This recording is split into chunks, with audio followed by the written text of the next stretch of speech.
All right, welcome back, everybody. It is currently 9:20 p.m. Central Time, Thursday, April 23rd. Going ahead and starting a first round recap of the NFL draft. I didn't do a live show this year, just wasn't up for it. So I said the least I can do is do a recap to end round one. And I'm starting a little early, but we're in the back half of the order here. It's currently pick 24. With the Cleveland Browns on the clock. I gotta admit, I'm doing pretty well in my mock draft. I currently have 7 picks. The Dallas Cowboys taking Malachi Lawrence just made it 7. Looking good. James is sitting at I think 4, so we're looking good here. Hopefully he doesn't get hot down the stretch here. But let's go ahead and start recapping everything. I think I'm gonna do all 32 picks. So let's go ahead and go to ESPN, or I suppose, and recap all of them. Uh, I just want like here we go. This is what I want.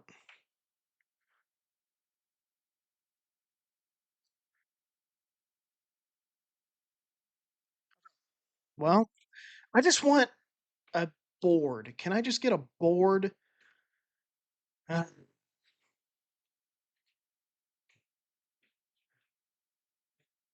2026 NFL Draft results. That's all I want. Just picks by round. Here we go. This is what I want. Thank you. All right. So number one overall, obviously Fernando Mendoza. We all knew this was coming. We've known this was coming. Uh, really since I don't know the fall. I mean, it was pretty obvious. And once October rolled around, that this pick was going to be Fernando Mendoza. He goes on to win the Heisman, goes on to win a national championship, and now he's the number one overall pick. I love this for Vegas. They haven't drafted a quarterback in the first round since. Actually, I was gonna say Derek Carr. I think it was Jamarcus Lawrence. Jamarcus Lawrence. Jamarcus. What was his name? It was Jamarcus Russell. Yeah. Um, they needed it. They've had too many band aids at the position. Just short term guys um, that weren't long term starters since moving on from Derek Carr, and they really needed to get Mendoza. I'm really high on Mendoza. Both James and I are really high on Mendoza. I think I compared him to like Kirk Cousins, but he's a little bit more mobile than Kirk Cousins. I heard a comp today that he's Carson Palmer. I think both are kind of fair. I think Carson Palmer had a whole lot more upside though than Fernando Mendoza. Mendoza, big body, not a great arm, but does everything super well. I think it's similar to Joe Burrow, although Joe Burrow had a much slender frame, had some injury concerns, but just knows where to go with the ball. He's cerebral. He does everything well. Good, not great arm. Let's see who Cleveland Concepcion. Interesting. Um, but makes too much sense. We knew this was coming. So then let's get to the real part of the draft.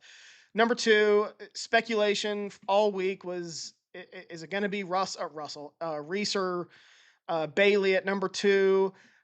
It went back and forth all week. I had it. I originally had in my mock Reese. I changed it to Bailey. I might have even gone back to Reese and then back to Bailey. Like I changed multiple times.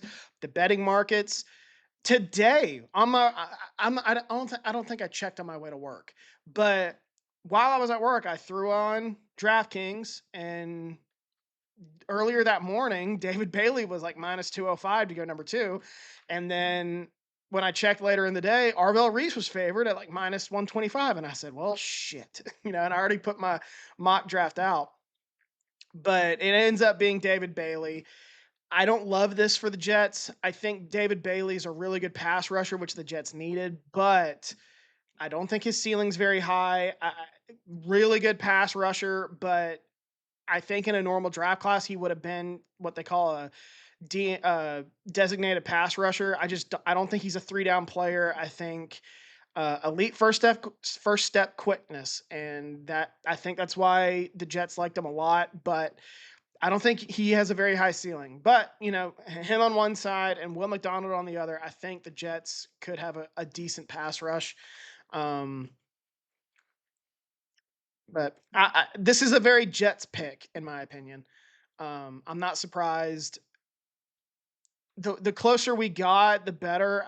I did feel a little bit better about it being Bailey, just the more I thought about it, because some people were arguing like, do you go with the guy with the higher ceiling or do you go with the guy who's ready now? And I said, this is the Jets. Sorry to Jets fans out there. I think they're going to go with the guy that's ready now. I don't think they want to. I said it on the podcast yesterday. I don't think they want. I don't think they wanted to deal with. A project like Arvell Reese. I think they wanted the sure thing, and they got it. So I don't love it for the Jets. He might end up being a good player, but not the biggest dude. I mean, I think he weighed in at 251 at the combine, really light, and he was probably eating a ton of peanut butter sandwiches going into the combine. Uh, his natural weight might be closer to 240. I don't know, but I just don't love this. That's awfully high for a player like Bailey, in my opinion. Number 3, Arizona Cardinals go with Jeremiah Love. Not a huge surprise. I did expect them to trade out of the pick. Clearly didn't get the value that they wanted. Um, and even then, I still thought they would probably go Arvell Reese. It ends up being Jeremiah Love. Not a surprise. Um, because I mean, Peter Schrager said it on his mock draft. He had Jeremiah Love going to the Cardinals at 3. Mike LaFleur comes from that Kyle Shanahan coaching tree, and which wants to emphasize an imposing run game, and you get the best player in the draft, possibly in Jeremiah Love. He fits what Mike LaFleur wants to do. It makes sense. However, I really don't like drafting a running back high when you don't have a good team. Look at Saquon Barkley. You're just wasting his mileage while you're not very good. Daniel Jeremiah talks about that all the time. I'm not opposed to drafting a running back in the first round at all, but I think you need to have the team that's going to be competitive. Otherwise, you're just wasting years on this running back, and they don't have a very long shelf life. So I don't love it. I get it. You want to go possibly best player available, possibly the best player in the draft. Fits what you want to do. I get it. I just not what they needed, in my opinion. I think they needed to go with Reese, but the Cardinals have tried pass rushers in recent years. They've been burned a few times. I think that they were just ready to try something else. And I saw someone say that picking, and now I've lost my train of thought. Picking, I can't believe I'm blanking on his name. Love, uh, strikes them as that the owner wants to sell jerseys. I don't think that's a bad take. So, number 4, who was pick number 4? Oh, the big surprise of the top 10, which is Carnell Tate going 4. This probably shouldn't be a huge surprise, but it was. Peter Schrager said all week, he said he thought it was going to be Sonny Styles. It could be Jeremiah Love, but he always said, like, keep an eye on Carnell Tate, though, and that's what ends up happening. I think it makes more sense than people probably are willing to admit. I don't love the Titans receiver room. You have Calvin Ridley. Is DeAndre Hopkins still there? I don't think so. But right now, their receiver room consists of Alakar Maynor, who I actually liked last year as a prospect, Xavier Restrepo, Calvin Ridley, Wandell Robinson, and now Carnell Tate. But like that was their receiver room prior to today. So it shouldn't be a huge surprise that the Titans go Tate. I like it for them. I think he's a big body receiver. People are saying, he wasn't the alpha at Ohio State. Neither was Jackson Smith-Njigba. I don't think that's a huge issue. He's got physical traits. Get him in an NFL system, and maybe they're able to develop him into a really good alpha receiver, number 1 receiver. I think he could work. You got Cam Ward, some help offensively. That's what they needed. Probably should have gone O-line, but I like Tate there. I think it makes a lot of sense. Number 5, we go Arvell Reese to the Giants. In theory, I really like this pick. Best player available. You can't have too many pass rushers. I think Arvell Reese could develop into a chess piece at the next level, either an off-ball linebacker, uh, or he's going to be a really good edge rusher. Could be a Micah Parsons type of player where you just line him up wherever and he's able to get after the quarterback. That could work. Um, who is who are the Bears taking here? Hang on, dead air. Dylan Thieneman, interesting. Um, so Arvell Reese, I think in theory it makes sense. I like it for them. There is the issue of, do you have too many guys at edge rusher? Because I think they called him an edge rusher today. Do you have too many guys in the room there? How is he going to see the field? You got a log jam there at the edge rusher position with uh is it Bank? Why am I blanking on his name? I'm pretty sure it's Banks. Brian Banks. I always want to call him Brian Burks or vice versa. Brian Burns. Okay, so yeah, not Banks. I can never remember his last name because there was another player with a similar name way back in the day. Um, so you have the guy I just mentioned. I've already forgotten his name. Oh my gosh, I need more sleep tonight. Brian Burns, thank you. Brian Burns, you got Abdul Carter, you got Kayvon Thibodeau for now, and now Arvell Reese. Probably too many guys in that room, but I think you just figure it out later if you're the Giants. I don't hate it at all. But yeah, there is that issue of where do you play him? Number 6, who was number 6? Mansour Delane. So this was the trade, the early trade. Kansas City moves up to get Mansour Delane, the corner from LSU. Not surprising. They traded Trip McDuffie this offseason. They needed a corner. Um, I didn't expect it to happen because the Chiefs are a team that has typically done very well developing corners and drafting them in later rounds. Look at L'Jarius Sneed, Travarius Ward. Like, they're not. They've done this before, but they move up to get Delane, a good player with speed, great coverage skills. He can line up outside corner tomorrow, which was kind of Trip McDuffie's problem. He was more of a nickel corner, and Delane gives them a true perimeter corner. I like it a lot. I think they probably gave up too much to go get him, but I think he's a good player. Um, and then number 7, Sonny Styles. Uh, not a huge surprise. I mocked Styles to Washington, but it felt like all the chatter this week was that they were taking Carnell Tate or Jordan Tyson. I think this is a good pickup for the Commanders. They need an off-ball linebacker. Styles can give them that and also provide a pass rush. They needed both. They needed a pass rush and they needed an off-ball linebacker. I think it makes too much sense. I think Dan Quinn got a really good player. Number 8, I think, was Jordan Tyson. Yes, Jordan Tyson. So Saints get Tyler Shuck some help. Makes a lot of sense. Jordan Tyson has size.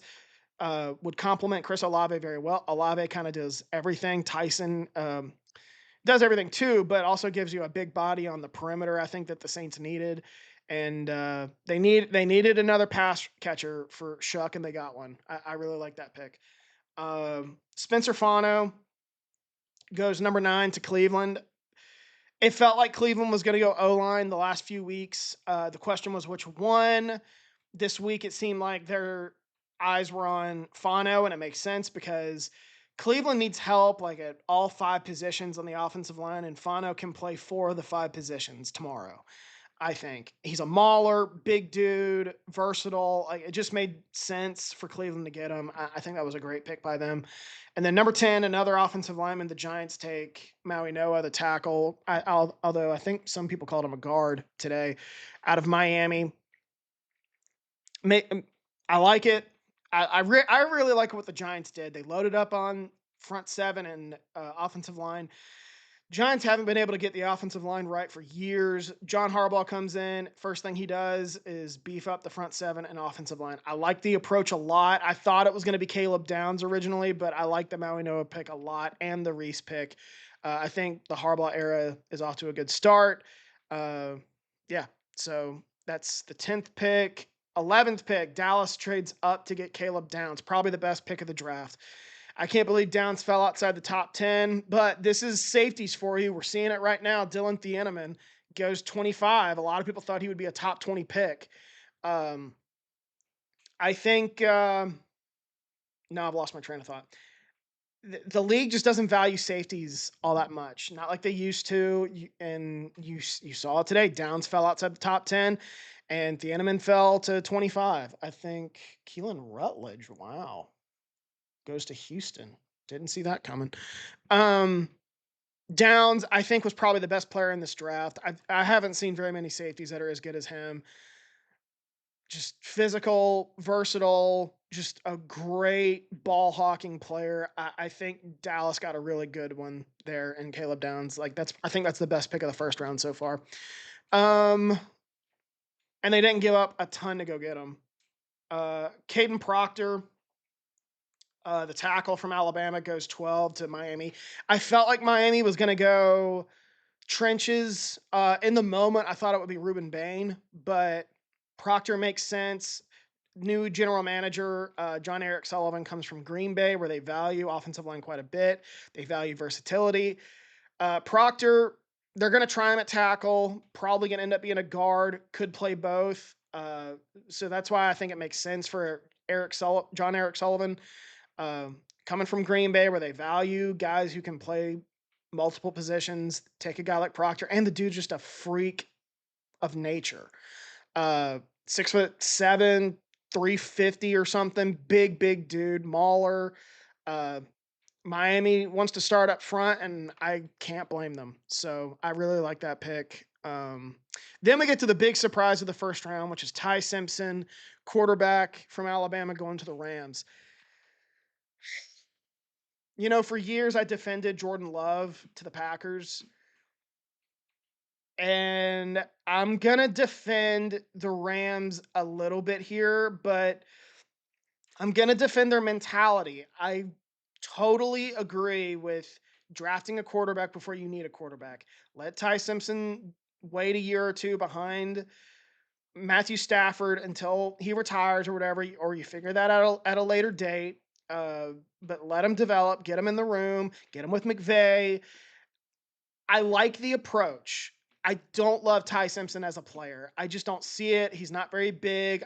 They showed his size on the broadcast earlier. 6'1", 210 pounds, just not a very big dude and not a very good arm.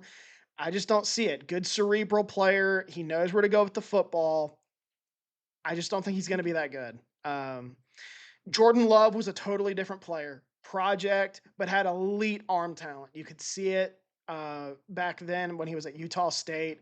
I don't have the same impression of Ty Simpson right now. So I don't know. I forgot what I gave Jordan Love. I think it was a, I don't know, B, or I don't remember. I like Jordan Love coming out. I'm not a big fan of Ty Simpson. I'm really not. I would probably give that a C minus if I were the Rams. I don't think it's gonna work. But I could be wrong. And then the guard from Penn State. I'm not gonna attempt to pronounce his last name. Uh, it makes sense. Baltimore needed to beef up its O line, especially at guard, and they're getting a mauler there with the dude from Penn State. I'm not going to pronounce his name, like I said. And then 15, Tampa Bay gets Ruben Bain Jr. to fall to them at 15. Steal of the first round, I think. Or no, I'm still going to say Downs, but Bain's a close second. Dude can rush the passer. There was concerns about his length, especially arm length coming out. Then he had some off the field concerns. If Jason Light's drafting him, I'm sure off the field concerns aren't a big deal for him, because Jason Light is notorious for saying, like, I don't draft assholes. You know, is he does he bat 1,000 on that? I'm sure he doesn't. But um, sorry, I was looking to see if a pick came in, but I'm sure Bain's fine. I've heard people say that they weren't worried. The teams weren't worried about his off the field stuff. Um, that's a steal for the Bucks. They really needed to beef up their pass rusher or pass rush, and uh, they got a good one in Bain. I think that's a really good pick. And then the Jets go Kenyon Sadiq, the tight end from Oregon. Good player. Uh, the league, they said it on the broadcast today, the league's going to multiple tight end sets offensively. And the Jets now have two good ones, I think, in Mason Taylor and Kenyon Sadiq. That's going to help their offense a lot and just set up for when they draft a quarterback in the next year, the year after, whenever. He's going to walk into a decent situation with Garrett Wilson and two good tight ends, and a decent offensive line. So I think the Jets come out of here pretty good. Then Blake Miller, the tackle from Clemson, goes to Detroit at 17. It felt like Detroit was going to go O-line, and they do here. I think they're getting a good player, athletic, one of the true tackle prospects in this draft, and those are in high demand. I was relieved that they didn't get Proctor. I didn't want Proctor, 6'7", 350, anywhere near Dan Campbell, but this is a good pickup for the Lions. I think Miller has what it takes. He's athletic, long, can play tackle. That's exactly what they needed. James is texting me, but I'm in the middle of recording. All right, so another surprise here is Caleb Banks going to the Vikings at 18. It's a surprise because it felt like the league had cooled off Caleb Banks and experts. I don't know if very many people had Caleb Banks going in the first round. I don't think Schrager did. I don't think Daniel Jeremiah did. He had some foot concerns. I think he had foot surgery twice, and people were worried about the medicals. Oh wow, Chris Johnson comes off the board. I did not think that was going to happen. Anyway, who was I talking about? Caleb Banks. But the Vikings really needed to beef up the interior of their defensive front. They moved on from two good players this offseason, and it just left the interior of their defensive front just kind of wide open. And that was a team that already struggled to stop the run, and now they get some beef in the interior with Banks, who's a big boy, like 6'4", 6'5", maybe taller, 330, like just a big dude, will be able to stop the run in Minnesota. Great fit, I think, for who's the defensive coordinator there? Brian Flores. We'll see if the medicals check out with him. I'm sure that he's probably fine. Then the Carolina Panthers take tackle Monroe Freeling from Georgia.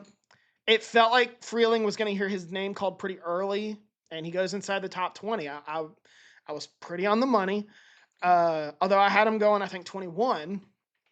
But here's his name called in the top 20. I'd heard he could go as high as 6, from certain people, or go to the Browns in the top 10 at least. I know they traded back.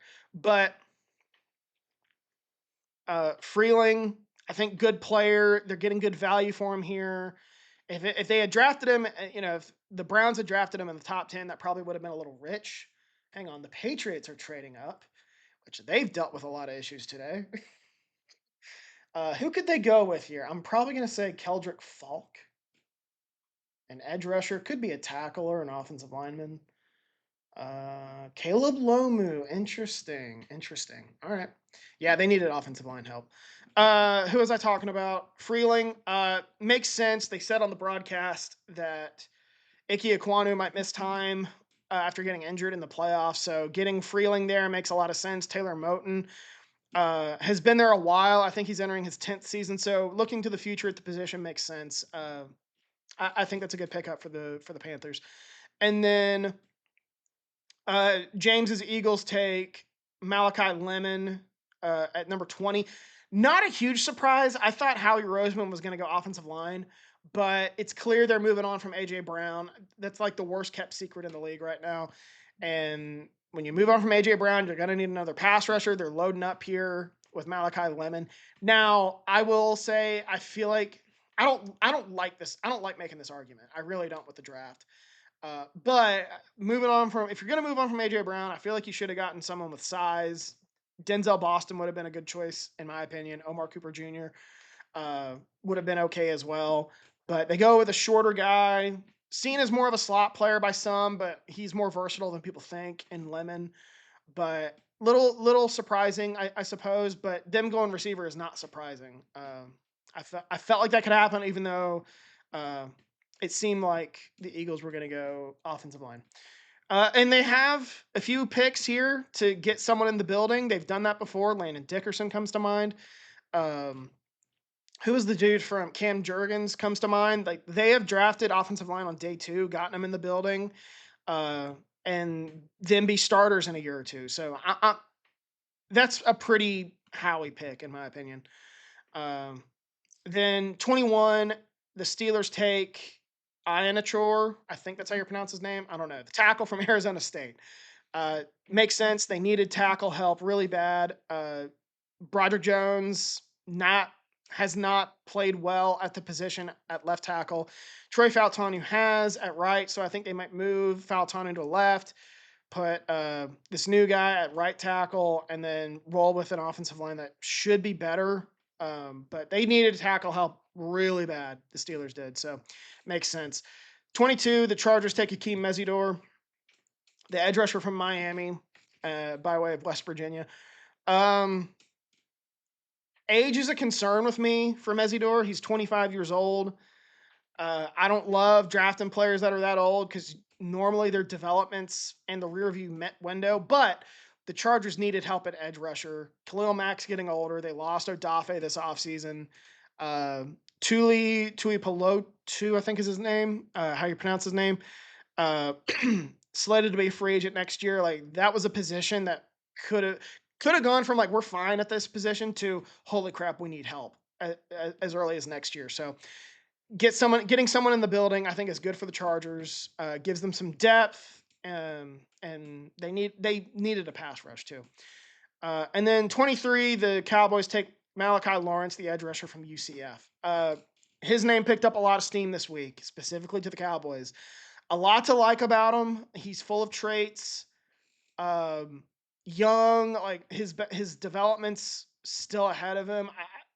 Makes sense. Full of traits. Young, hasn't quite developed yet. That a lot of teams would like that. A lot of old school teams, and the Cowboys are one of those where they want to bet on a dude with freak athletic abilities who hasn't quite developed yet. So makes sense. We'll see what kind of impact he makes because Dallas needs him to be a pass rusher immediately.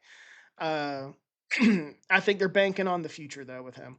And then 24, the Browns take wide receiver Casey Concepcion from A&M. A little bit of a surprise. I think he goes before Omar Cooper Jr. and Denzel Boston. I would have assumed both of those would have gone before Concepcion, but I think Concepcion's a good player. Explosive. Not the biggest dude, but he's explosive, which is a little bit of a surprise. I figured the Browns would want to go with a bigger body receiver like Denzel Boston. But this felt like the approach the Browns were going to do for the last few weeks. They were going to go O-line in the top 10 and then draft a receiver in the late first round. And I think that's the right approach. We'll see if Concepcion ends up being a good player. And then 25, the Bears take Dylan Thieneman. That's a really good pick. I'm not going to lie. I think Thieneman's a great player, versatile, can play multiple positions, and the Bears needed help in the back end. Now, I'm surprised they didn't go pass rusher, but they're getting a good player in Thieneman. That I can't fault them there. This is a surprise. Houston Texans take guard Keelan Rutledge from Georgia Tech. I didn't think he was going round 1, and here he is. I think. Okay, I think I have 3 guys that I didn't expect to go round 1 so far, which is pretty damn good, and we have 4 picks left. Um. Anyway, who was I talking about? I'm all over the place. Keelan Rutledge, guard from Georgia Tech. Houston needed help on the offensive line. I had him take a tackle, but they had already added Braden Smith and someone else who was they had Ariante Ursary at left tackle. Did they have Trent Brown already in the building? I'm not sure. Like I do remember looking this week thinking they're better at tackle than I thought. But taking a guard makes sense. I just didn't think Keelan Rutledge was going to be here. I thought it was going to be if there was going to be Peter Woods comes off the board. All right. If there was going to be a guard outside of the guy from Penn State taken, it would have been Basantis or Pregnon, and Rutledge comes off the board. A surprise. Feels like a bit of a reach. I don't love it, but Houston needed offensive line help. And then a bit of a surprise here. Chris Johnson, the corner from San Diego State, goes at 27 to the Dolphins. Dolphins needed secondary help bad. I had them taking Jermod McCoy, who's still available. But that secondary needed a lot of help. And they get a good player. I can understand why they wouldn't want to take McCoy because McCoy's got medical concerns, clearly, or else he would have been picked a lot higher. But I think Chris Johnson's a good player. I would have loved to have had him in Green Bay, although it became clear this week that he wasn't going to be there in the second round, or likely wasn't going to. Um, I think this is a good pickup. It doesn't seem the value seems okay. Like he had pretty good odds of being drafted in the first round. I think he was like minus 250, minus 300 at one point. I just didn't think it was going to happen. Um, and then the Chiefs just now take. The Jets trade back into the first round. Interesting. The Chiefs take Peter Woods. This makes sense to me. Chris Jones has been in the league a while. I think he was drafted in 2015, 16, 17, somewhere. I think it was 2016 he was drafted. Been there a while. On the wrong side of his career. I say that with respect. Chris Jones is a hell of a player. Hang on, who's this pick for the Jets? Oh no, they're still doing the Chiefs on my iPad. Um, Peter Woods could be a replacement for uh, Chris Jones on down the line, and it gets them a difference maker up front potentially. The Chiefs, their pass rush took a step back last year. I thought they might take one of these edge rushers. Um, I mean, I mocked them, Ruben Bain, in my mock draft. So I'm not surprised they go defensive front, load up on defense. There was some chatter that they might take a receiver, and I fell for it. I probably shouldn't have, but I think that they needed a good defense. That defense just wasn't quite the same last year. Their pass rush specifically really took a step back, and I think they're able to fix that now with Peter Wood. So we're all caught up here. The Jets are on the clock at pick 30. Who could this be? I'm looking at. I'm trying to think. It's got to be. No, they've already taken David Bailey. A receiver, Amari Cooper Jr. Let's go. That's 8 for me. 8 correct picks. Let's go. That ties a personal best. I'm texting James. And I still have a chance here at the end to going for my personal best here. So who else up? We got 2 picks left. The Bills. No, Peter Woods is off the board. All right, I'm not going to get that one. Seahawks could take what's his name? Colton Hood. So I got a chance here at my personal best. Not a bad showing at all. I'm proud of myself. I really am. I'm gonna beat James. James isn't doing so hot. I think he says he's at 5. I don't know. Let's look at that real quick. So James had Mendoza, Bailey. He got those 2. Then Reese, Love, Styles, Tate, Downs, Bain, Maui Noah, Tyson, Delane, McCoy, Lemon. He got the guy from Penn State. That's 3. Sadiq, Falk, Fano, Thieneman, Freeling, Proctor, Cooper. Oh, he did get Mesidor. Okay, that's 4.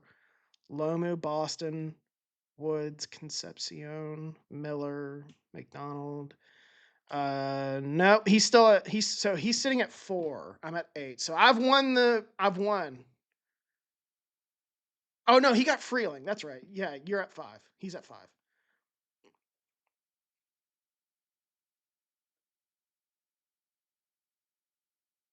And I'm at 8. So it feels good to be back on top. Last year we technically tied, but we both agreed that tie goes to how many players you correctly guessed in the first would go first round, which he barely got me last year. I think he was at 28 and I'm at 27, or I was at 27. So right now, I did not have Johnson, Rutledge, or Banks. So I have a chance, I think, for a personal best here, with dudes drafted in the first round on top of um, my a personal best with correct picks. So my personal best, I'm pretty sure with definitely with correct picks is 8. I did that a couple years ago. Correct player number of players in the first round, I think is 28 for me. Um, let's look that up. Mock draft personal bests. I have a spreadsheet for it. Uh,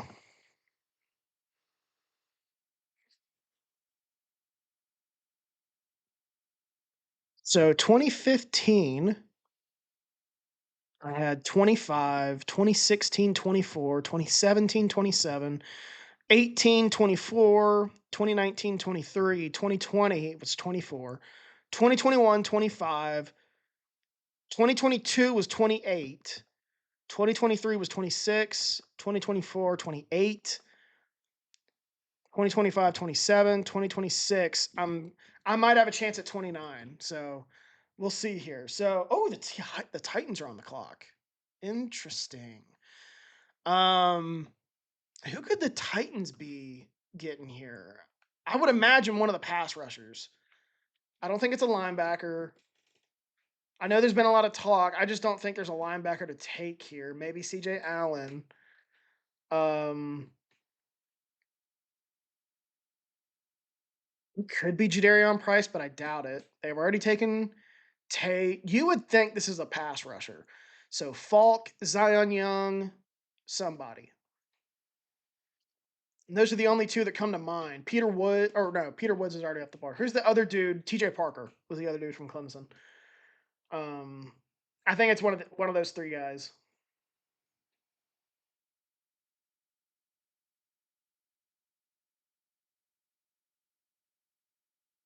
I don't know what Goodell's saying. Let's just go to social media. Um, Tennessee looking for wide receiver help? What? They're gonna double down on receiver? Surely not. Yeah, Keldrick Falk. That's what I thought. Okay. Adam Schefter tweeted that they're looking for receiver help. Okay. Keldrick Falk. So I got a chance here for 29 correct players in the first round. Personal best. I'm gonna text that to James. I have a chance to get 29 correct players in the first round. That would be a personal best for me, too.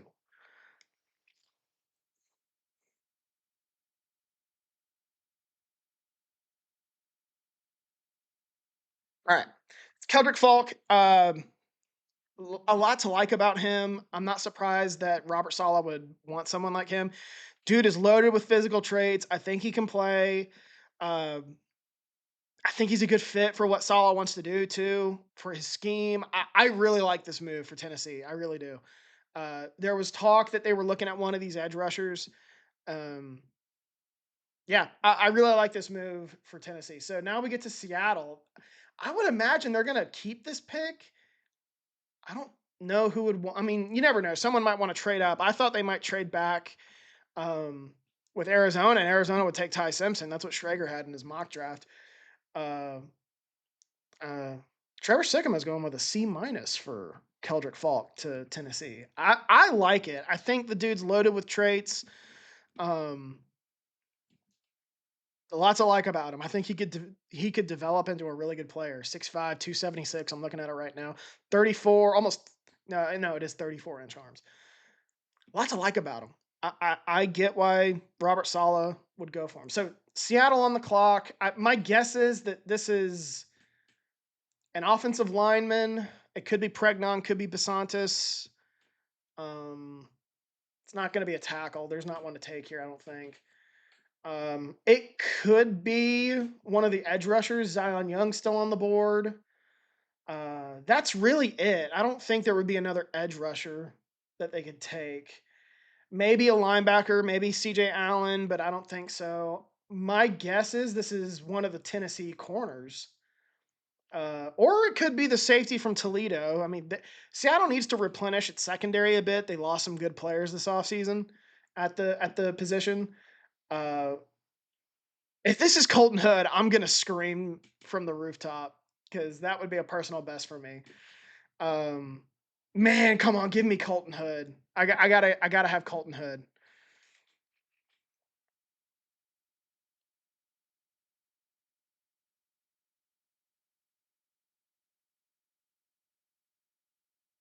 Uh, where's James? Give me Colton Hood. I need Colton Hood. Uh, come on, baby. Give me my personal best here. Can't believe I got 8. I did not feel good about it. But that's what happens when you listen to Schrager and some other guys, I guess.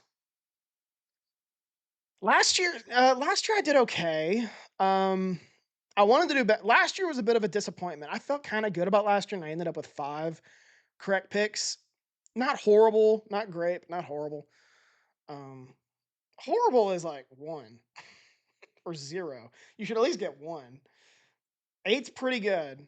6 is respectable. That's the number James and I were shooting for, and he's sitting at 5. I'm sitting at uh 8 right now. I'm thrilled with 8. I really am. Now I'm just talking to myself. Um, so yeah, Seattle. Let's look at the board. Let's go to PFF mock draft simulator.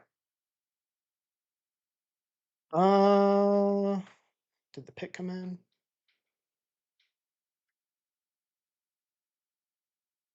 Not yet. Start draft. 0 picks remaining. Oh, this says that they took Jadarian Price. Did I miss that? Man, if they took Jadarian Price, I do not like that. That makes 0 sense.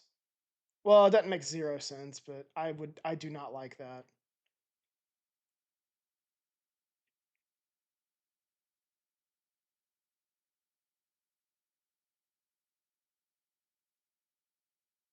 Let's see. Still nothing. Um, there. Yeah, Pro Football Focus showed Jadarian Price. I'm not saying anything though. Uh,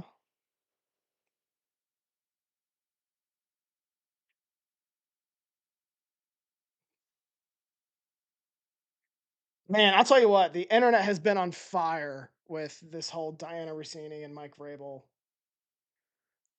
fair scandal, whatever you want to call it. I mean, I guess this is Jadarian Price. Let's see here. Defending Super Bowl champs. Who are they going to go with?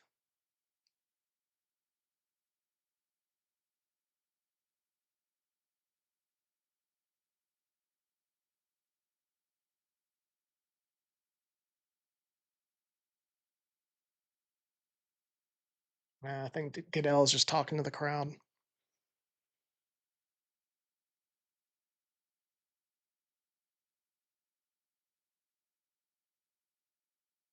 Dude, it's Jadarian Price. Unbelievable.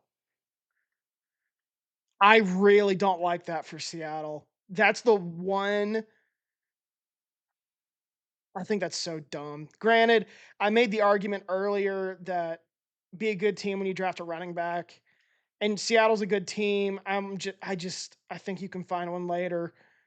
You need to replenish that secondary or get an edge rusher. I hate that. I really do. I don't love the value. Don't love the decision making. Yeah, I think that's gross. Probably my least favorite pick in the first round. So I'll leave it there. I covered every pick. I can't believe both the Tennessee corners are still available. I think that that's the biggest surprise so far. So I didn't get my personal best with correct players in the first round. The fucking Seahawks. I can't stand them. I'm sitting on 28 again. Unbelievable. Anyway, it was a fun first round, wrapping up a little early, 10 p.m. Feels good. I like that they took the amount of time to make the pick down from 10 minutes to 8 minutes, and I think that's going to go down again, probably to 5 eventually. So I like this a lot. Not too late. I can just chillax for a bit because I would like to get a good night's sleep tonight. I didn't get much last night. Yeah, a lot of fun. Love the draft. I might do another show on Sunday, breaking down everyone's draft and who I like, which ones I liked, which ones I didn't. So I'll leave it there. Y'all have a good weekend. Enjoy the rest of the draft.